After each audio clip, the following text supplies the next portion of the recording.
Good afternoon.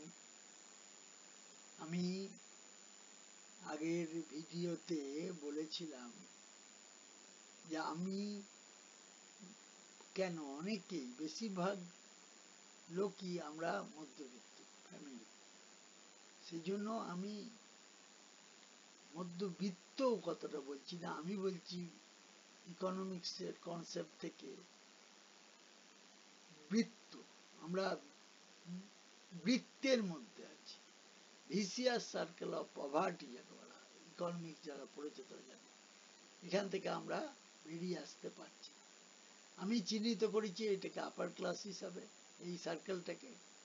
এটা হচ্ছে নিচে, মধ্যবিত্তের নিচে যারা আছে, নিম্ন মধ্যবিত্ত। এবং এখানে আমি দেখিয়েছি যে আমরা উপরে উঠতে পারছি না, নিচেতেও নামতে পারছি, আমরা মিডল ক্লাস। কেন কথাটা বলেছি সেটার ব্যাখ্যা দিচ্ছি আমি। সেটা হচ্ছে আমাদের পয়সা সীমিত, কিন্তু ইচ্ছা অনন্ত, there is no end। Circle গাইডের বেশিরভাগ ছেলে যারা মধ্যবিত্ত তারাই পড়ে। সুতরাং আমি খুব ভালো ছেলেকে ভালো করতে তো পারবো, কিন্তু মধ্যবিত্ত যাদের মেরিট ততটা ভালো নেই তাদেরকে একটা আশার আলো জাগাতে যে পারবো, আগে যে পেরেছি, এটাতেই আমার কৃতকার্য। এই তো একটু আগে সৌরভ দাসও বলল যে আপনি না থাকলে আমি তো জীবনে দাঁড়াতেই পারতাম না। তা এই ধরনের কথাগুলো যারা বলে তারা নিশ্চয়ই উপকৃত হয়েছে বলেই বলে। ঠিক আছে, আমি দীর্ঘায়িত করব না, আমি আসল টপিকসে যাই। আজকে ইংলিশের উপর কিছুটা আলোচনা করব, কিন্তু আমাকে অনেকে বলে হচ্ছে যে খুব বড় বড় লেন্দি করলে পরে আমরা মনোযোগ হারিয়ে ফেলি। সবসময়, বেশিরভাগ সময় দীর্ঘায়িত না করাই ভালো। ছোট ছোট শর্ট ভিডিও করলে ভালো হয়, 8 minute, 10 minute, 12 minute, 15 minute maximum. দুটো পার্টে ভাগ করে দিচ্ছি। প্রথমে ইংরেজিটা দেখো, কিছুটা বলছি, আর একটা ইংরেজিরই অন্য জায়গা থেকে নেওয়া। যাই হোক, সেটাকে আমরা দেখাচ্ছি। প্রথমে হার্ট বলে, এগুলো তো SBI আগে ক্লারিক্যালে পড়েছিল। হার্ট বলে একটা ওয়ার্ড দিয়েছে, এই হার্টের মধ্যে বলে দিয়েছে যে কোনটা এই সেন্টেন্স তিনটের মধ্যে কোনটা অ্যাপ্রোপ্রিয়েটলি ইউজ হয়েছে, কোন কোন বাক্য। একটা হতে পারে, দুটো হতে পারে, আবার তিনটেও হতে পারে, আবার নাও হতে পারে। যাই হোক, এরকম ভাবে বলা আছে। তাহলে এখানে দেখো, হার্ট যে কথাটা, HEARD, হিয়ারের পাস্ট টেন্স হচ্ছে হার্ট, তাহলে এটা হবে, ঠিকই আছে। তারপরটা হার্ড অফ এলিফ্যান্টস বলেছে, তাহলে HERD হবে, এইটা আমার ভুল আছে। HERD, herd of elephants. আমরা তো জানি এই যে কালেকটিভ ফ্রেজ আছে কতগুলো, a flock of birds, a galaxy of stars, confederation of power, এইগুলোই দেয় পরীক্ষায়, ছোটখাটো দেয় না। তা এইখানে HERD হবে, হয়ে গেল। তা এখানে ভুল আছে। আবার তারপরের যে বাক্যটা, she heard the news about the promotion, এটাও আমার ঠিক আছে, অসুবিধে কিছু নেই। তারপর বলেছে যে কোন সেন্টেন্সের মধ্যে ভুল আছে, তাহলে নট টু থ্রো আছে, দেখো THREW আছে, তাহলে টু আছে ইনফিনিটিভ, তাহলে এরপর ভার্বের প্রেজেন্ট ফর্ম হবে, পরিষ্কার কথা। তারপরে যে বাক্যটা আছে, দ্য টু আছে কি না, TOO, আর TO2, এই দুটোর মধ্যে পার্থক্য কি? 3 নম্বর বাক্যে দেখো, they planned to expedite work and start repairs, তাহলে TOOটা হবে না, TO2 হবে। TO2 হবে, কারণ আমরা জানি যে TOO এর পরে যদি TO2 থাকে তাহলে এটা পরের বাক্যটা নেগেটিভ হয়ে যায়। He is too weak to work, তাহলে এখানে টুটা অপ্রাসঙ্গিক ভাবে ব্যবহার হয়েছে। আচ্ছা, তারপরের বাক্যটা দেখো, এটা illegal, they urge the communities to relinquish মানে ছেড়ে দেওয়া বা পদত্যাগ করা, লুটেড and illegally held, কারণ আমার তো ভার বসেছে, তারপর তো আমার বসবে অ্যাডভার্ব, তাহলে ইললিগ্যালি হবে কতটা, ইললিগ্যাল হবে না।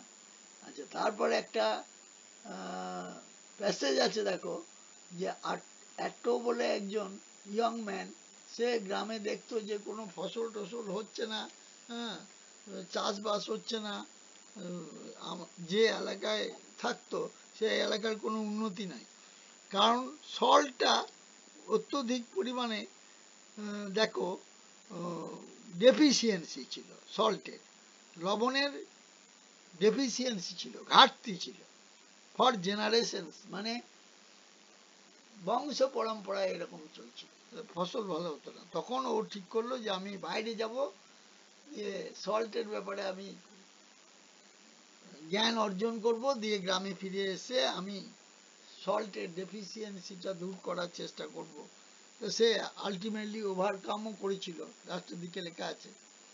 ঠিক আছে, এখানে কয়েকটা আননোন ওয়ার্ড আছে, সেগুলো আবার অপোজিট ওয়ার্ড, নিয়ারেস্ট মিনিং এরকম বার করতে দেয়, এবং বোল্ডে লেখা আছে, তার মানে বুঝতে হবে যে এটা পরবর্তী ক্ষেত্রে অবশ্যই থাকবে, যে অপোজিট বা nearest.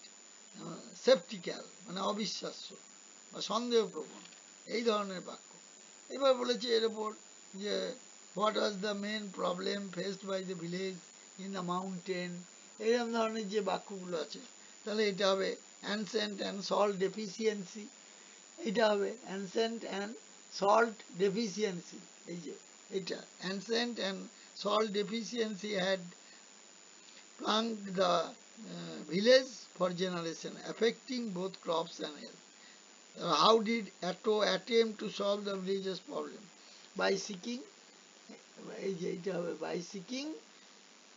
by seeking knowledge about salt and its production. How did the villagers initially react to Atto's knowledge about salt?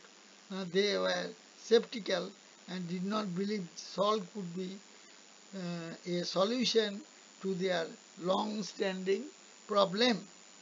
অর্থাৎ এটা হবে বিয়েরটা। এই ধরনের করার পরে আবার অপোজিট ওয়ার্ড, নিয়ারেস্ট মিনিং, এগুলো সব থাকে, এখানেও দিয়েছে নিশ্চয়ই। দেখো, what did Atto teach the villagers to do in order to improve their situation? না, হাউ টু গ্রো ক্রপস, কেমন করে ক্রপ উৎপাদন করতে হয়, that require salt, thus addressing the salt deficiency issue. ঘাটতি ছিল বলেই তো সে গিয়েছিল বাইরে, বেরিয়ে দিয়ে দেখতে গেল যে কার কি কেন ডেফিসিয়েন্সি হয়, ঘাটতি কেন হয়, সেগুলো নিয়ে নলেজ নিয়ে এলো। তারপরে how did the villagers change after implementing Atto's knowledge? The soil became more fertile and crops grew well, leading the better health and food security. এটা হবে চারেরটা উত্তর হবে, এটা ভুল আছে। আচ্ছা, 76 why is Atto recommended in his village? কারণ হচ্ছে for finding a way to address their salt deficiency leading to improve living condition, এই ধরনের জিনিসগুলো আছে। তারপরেরটা এসো, choose the appropriate synonym persistent, তাহলে সিনোনিম হবে রেজলিউট, রেজলিউট হবে পারসিস্টেন্ট, রেজলিউট। আচ্ছা, তারপরে which of the following is the most overcome, overcome মানে হচ্ছে কঙ্কার করা, জয়লাভ করার পরে ওভারকাম। আচ্ছা, কঙ্কার, ঠিক আছে। তারপরে choose the most appropriate antonym, sceptical, এটা হচ্ছে সেপটিক্যাল যে কতটা, সেটার ট্রাস্টিং হবে অবিশ্বাস, সেপটিক্যাল ট্রাস্টিং, 79 হয়ে গেল। এইপর যেগুলো দিয়েছে 80 থেকে, সেগুলো তোমাকে সেন্টেন্সগুলো কে রিঅ্যারেঞ্জ করতে হবে ফার্স্টে।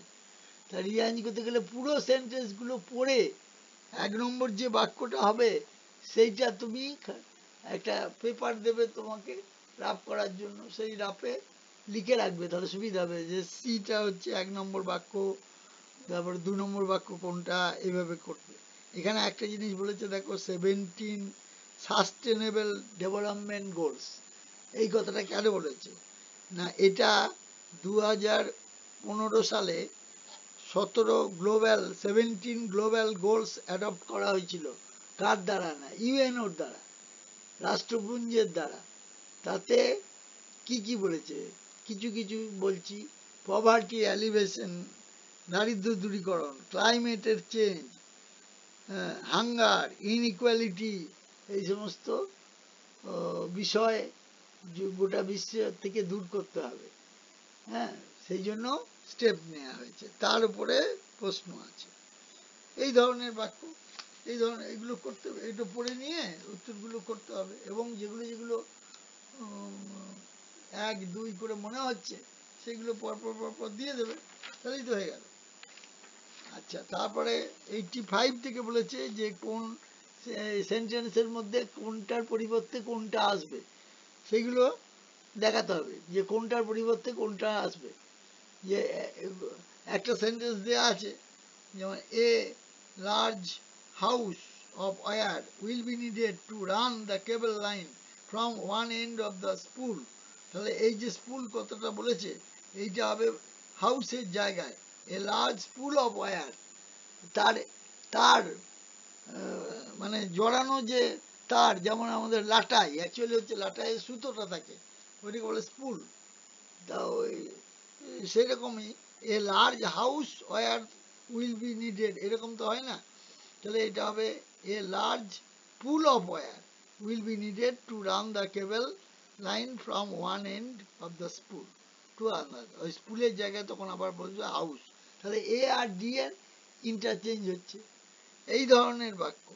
তারপরে GST council needs to meet more often and turn its to do list into a must do list expeditiously. তাহলে এটার কোনো ইন্টারচেঞ্জ করার দরকার নেই।